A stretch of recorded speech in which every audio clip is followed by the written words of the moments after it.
emergency room na hindi po kailangan ma-confine and they will stay there for like 3 hours, 4 hours, or less than 24 hours. They are now provided with a benefit under the emergency care benefit package of PhilHealth na yung pong polisiya ay na-publish na rin natin noong December 27. So, paki-explain po sa publiko, anong ibig mo sabihin nito na kailangan pa rin nila magpa-admit ng 24 hours? No, no need na. Yun pong ating inpatient, yun po yung ating admitted, and so far, andun pa rin po yung 24-hour confinement. Pero kung less than 24 hours po at hindi naman kailangang ma-admit at nagstay lamang sa emergency room because meron silang halimbawa pasakit ang tiyan or halimbawa po nagkaroon ng laceration or any other emergency case na kinakailangan gamutin, meron na po tayo ngayong coverage for that na dati po wala tayo. So, wala na pong pasyente ngayon na pupunta sa mga pagamutan na pagpapagamot na walang makukuhang benefit galing sa PhilHealth. So, ibig sabihin, once checked by the doctor na hindi naman niya kailangan magpa-admit ng 24 hours, may matatanggap po sila mula sa PhilHealth na Yes, Mr. benepisyo. Chair. Yes. So, yung doktor ang magdidetermine sa emergency room or sa emergency area ng hospital kung kailangan siyang i-admit or not. Kung less than 4 hours, yung ano niya, sa emergency room lang, may matatanggap pa rin siya mula sa gobyerno. Yes, Mr. Chair. And actually, kung halimbawa pong kinakailangan ng follow-up, pwede na rin po siyang i-refer to the consulta para po naman doon sa kanyang primary care and follow-up sessions. So, pwera na lang po doon sa kailangan talagang i-admit as determined by the doctor. Okay. So, ito yung mga in-introduce ninyo na mga emergency packages po. Kasama ba rito ang reimbursement para sa about ambulance or medical transport? Sa ngayon po, Mr. Chair, pinag-aaralan po natin yung coverage para po dun sa ambulances because sa ngayon po ay talagang ang tumutulong dito is the local government. Yun po mga provided ambulance para sa kanila. But katulad po doon, but there are specific benefits na kasama po yung ambulance service katulad po nung sa heart attack natin. Doon po sa heart attack or yung acute myocardial infarction, kasama po doon yung use of ambulance, especially for the transfer of patient from one facility to another facility who is capable of treating. Kasi katulad po nung angioplasty, hindi po lahat ng ospital is capable of doing that. So pwede pong i-transfer and may magagamit po na ambulansya and currently the package for that is around 22,000 pesos. Covered to ng PhilHealth. Covered po yun ng Yun ang PhilHealth. importante kasi minsan naghahanap pa ng ambulansya to. Yung iba naghahanap sa LGU, saan ba tayo makahiram ng ambulansya o minsan out of pocket expenditures ito, bubunot pa sila dahil pambayad sa ambulansya. 22,000 po yung package natin for the use of the ambulance service, Mr. Chair. And transfer. How about yung pambili po ng assistive devices tulad po ng wheelchair?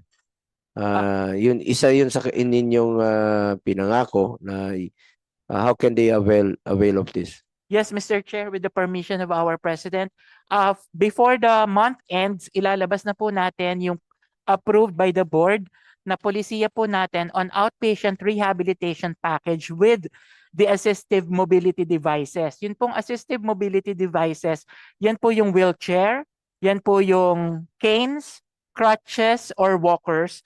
So bago po matapos ang buwan nitong January, mailalabas na po natin yung polisiya na yan. So saan po nila pwedeng ma-avail ito once approved? Ito po sa ating pong polisiya na naka-design, ito po ay makukuha dun sa mga magiging accredited facilities natin who will actually say na kailangan mo ng isang wheelchair, kailangan mo ng crutch, at sila din po yung magsusupply at sila din po yung babayadan natin for this. Salamat. Mr. President Ledesma, itong nabasa ko lang po sa mga private hospitals association, President Jose Rene de Grano said PhilHealth still owes them about 4 to 6 billion. Ano ang status nito? According to the DOH, government hospitals are still awaiting 14.8 billion in unpaid claims from PhilHealth. Gusto lang ho natin malaman o ano na ho bang proseso nito. Kasi siyempre concerned din tayo, malaking tulong rin po itong mga private hospitals na kung hindi kayang i-cater dito sa mga government hospitals ay tatakbo talaga yan sa mga private hospitals. At importante rito, may pang operation sila. Thank you for the Yeah. question, Mr. Chair.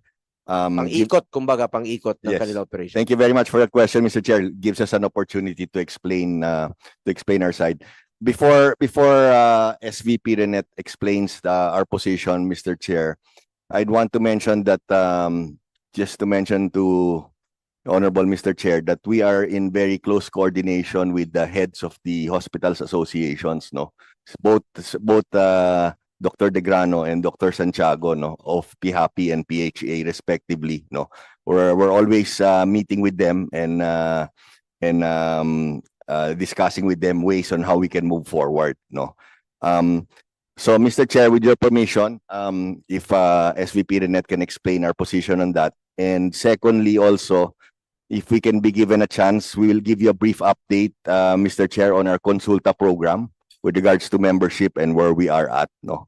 So, if with your permission, Mr. Chair, thank you. Go ahead po, sir. Maraming salamat, Mr. Chair, Mayong Buntag. As to the Philippine Hospital Association Private, Mr. Chair, claim of arrears, ang pagkaintindi namin po dito, these are mga 2020 to 2023 claims that they are claiming, Mr. Chair.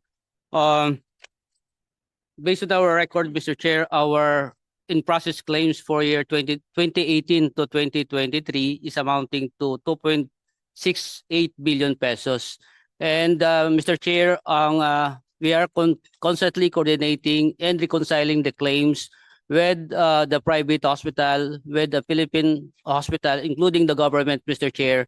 And it might, Mr. Chair, that the claim of our private hospital ay naisama po siya as part of the denied claims or part of the return claims to the hospital or RTH. So ito po ay inaaral po ng corporation with this association and ma-reconcile po and mahanap po natin yung mga claims. And to give you update, Mr. Chair, as of December 2024, nasa more than 75% of our hospital already had a reconciliation ng 2024 accounts po nila.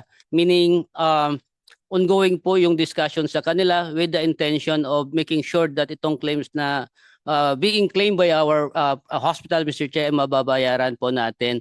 And Mr. Chair, to give some updates on this one, particularly on the denied claims, Mr. Chair, ito ay mga kaparti ng claims during the pandemic, Mr. Chair. And of course, mostly of the claims as well ay denied through due to late submission. Ito po ay upon the instruction of our board, Mr. Chair, the management with PCO Ledesma already conducted some completed stop work, and we seek the opinion or guidance of OGCC along this line. Of course, this accounts more than 50% of the denied claims. And last week, Mr. Chair, we received already the response from the OGCC that the board, the corporation can pay this account, Mr. Chair, meaning even na deny na siya in the past due to late submission, ito po ay babayaran po ng corporation once it will be approved by our PhilHealth Board, Mr. Chair. So this one is malaking kaluwagan on the part of our hospital, Mr. Chair, including our non-hospital facilities para po may release natin ng pondo po sa kanila, Mr. Chair.